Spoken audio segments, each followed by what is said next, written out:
ત્રીજા સ્થળનો ખુલાસો, આપણે ભક્તિ કોણ નથી કરવા દેતું? તો દાસ અત્યારે નામ આપ્યા, 5 દુશ્મન તમારી ભીતરમાં બેઠા.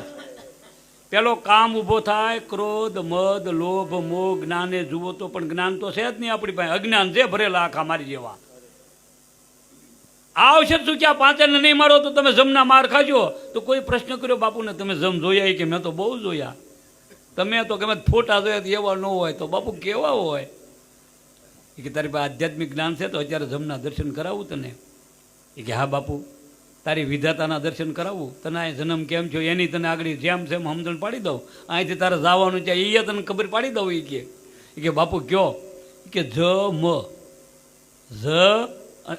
અને મ એટલે પાડાવાળા આવે ને એવું કાંઈ નથી, તમને બીવરાવી દીધેલા છે.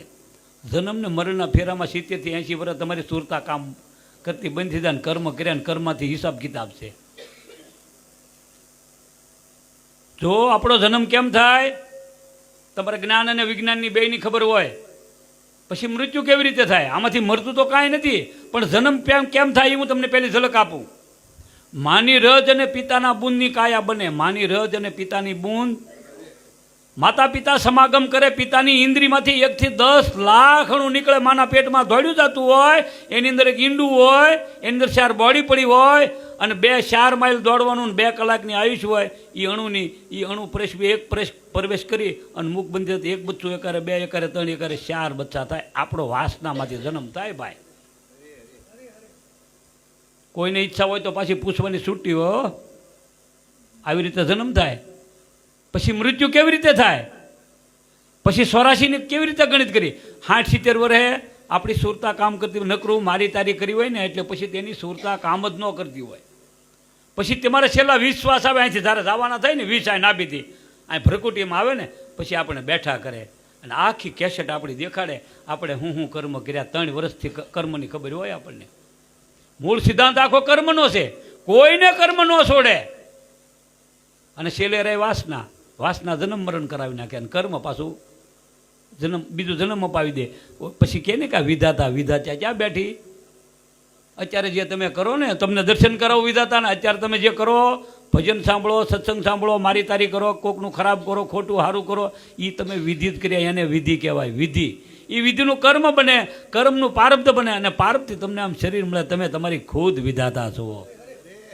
કોઈ વિધાતા ન હોય ક્યાંય લખતી હોય, તમે જ લખી રહ્યા છો. જો આનો અહીં પુરાવો આપે સાહેબ કબીર આપે. કેવી રીતે પુરાવો આપે? કે શુભ શુભ હૈ કર્મ પુરવ કે ઘટબદ કોન કરે. શુભ અશુભ હૈ કર્મ પુરવ કે ઘટબદ કોન કરે. હોવનહાર હોવે સો હોઈ તો ચિંતા કોણ કરે. મન તું ધીરજ ક્યું ના ધરે, ધીરજ ક્યું ના ધરે. મન તું ધીરજ ક્યું ના ધરે. શુભ કે અશુભ, સારું કે મોડું, તમારું પૂર્વનું કર્મ છે એવા તમને માતા પિતા મળ્યા. કબીર સાહેબ એમ કે શુભ અશુભ કર્મ પૂર્વ કે આમાં ઘટબધ કોણ કરે? કાંઈ વધઘટ ન થાય. પછી હોવનારા હોવે સો હોય તો ચિંતા કોણ કરે. હે મન તું ધીરજ ક્યું ના ધરે. આગળ હાલે કબીર સાહેબ. જુઓ કેવી રીતે પરમાત્મા કામ કરી રહ્યો છે, કેમ બધાને ખાવા પુગાડે છે. કે પશુ પક્ષી ઓર કીટ પતંગા પ્રભુ સબકી ખબર કરે. પશુ પક્ષી ઓર કીટ પતંગા પ્રભુ સબકી ખબર કરે. गर्भवास में ये तुझे याद कियो वो कैसे बिसरे. मन तू धीरज क्यों ना धरे, धीरज क्यों ना धरे.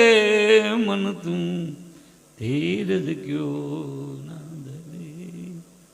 पशु पक्षी कीट पतंगा ने कौन खावा देवा जाए? परमात्मा आपी जाए છે. ગર્ભવાસ મેં તું માના પેટમાં ઊંધે માથે લટકતો હતો ને તેથી પણ તને ત્યાં ખાવાનું પકડ્યું, બિસરી ગયો, ભૂલી ગયો તું ભાઈ. તને એ આપવા આવ્યા હતા. પછી આગળ બહુ સારું બોલે 4થા સ્થળમાં કબીર સાહેબ કે તું હે હંસા અમર લોક કા ઈસ લોક કા નાઈ. એ હંસ તું અમર લોકનો છો, પણ આ ભૂલી કેમ જતો આ રા તું હે હંસા અમર લોક કા इस लोक का नहीं गुरु को छोड़ औरन को ध्यावे तो कारज कसु ना सरे मन तू धीरज क्यों ना धरे तू है हंसा अमर लोक का इस लोक का नहीं गुरु को छोड़ औरन को ध्यावे જે બનાવવાનું હતું ન બન્યું એમ તો શું કરવું કે ગુરુ કી સેવા સાધુ કી સંગત નિષદિન ધ્યાન ધરે ગુરુ કી સેવા સાધુ કી સંગત નિષદિન ધ્યાન ધરે कहत कबीर सुन ले वो साधो आमा खोजो तो खबर पड़े मन तू धीरज क्यों ना धरे जो बधाना पुरावा आ साहेब कबीर ઉપર ચાલતા હોય એ લાખાએ લોયણને પ્રશ્ન કર્યો લાખાએ કે લોયણ તો આ જગત હેનું બને છે કે ક્રિયાને કારણનું જગત બને હેનું બને કાંઈ તમે ક્રિયા કરો તો કારણ બને કારણ બન્યું એટલે વ્યવસ્થા સમજાવવાનું છે એ કે કેવી રીતે એ કેવું તને સહેલાઈથી સમજાવું તો કે બોલો ને એ કે અહીંયા ધૂળ અને પાણી તને દેખાય છે તો કે હા અહીં સાંકડો પીડ્યો દેખાય છે તો કે અહીં કુંભારું ભોય દેખાય છે તો કે હા એ કુંભારે ક્રિયા કરી પાણી અને માટી ભેગા કર્યા ક્રિયા કરી ગારો બન્યો ક્રિયા કરી અને એ ગારાને પીંડો સાંકડા ઉપર ચડાવ્યો એનો ગોળો બનાવ્યો એ